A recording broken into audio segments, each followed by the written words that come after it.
Did you know that an estimated 19.2 million adults in the United States suffer from specific phobias?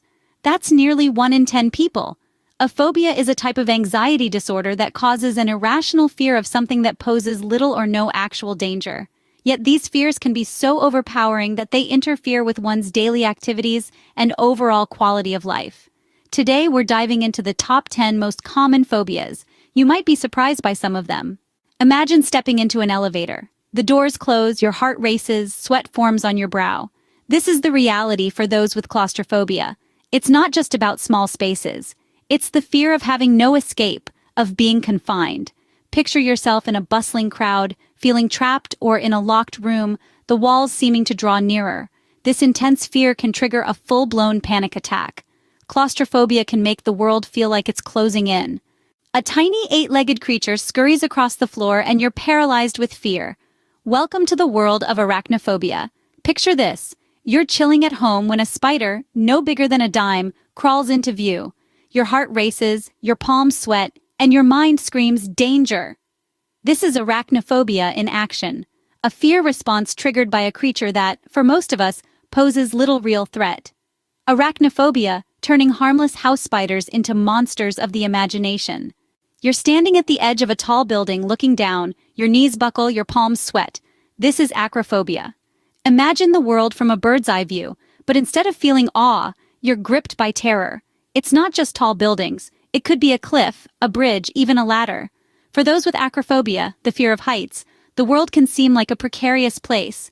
Every upward step, a potential plunge. Acrophobia, making the world a dizzying, terrifying place.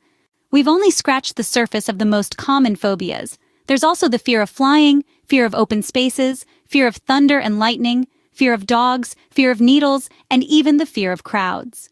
These fears, while less common than the ones we've discussed, are just as real and just as powerful.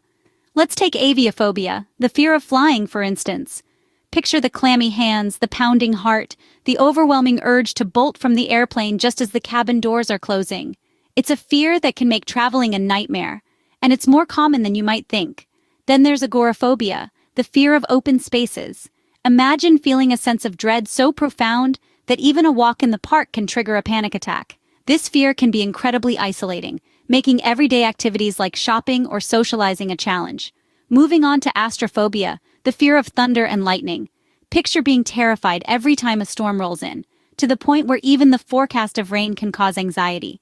And then we have cynophobia, the fear of dogs.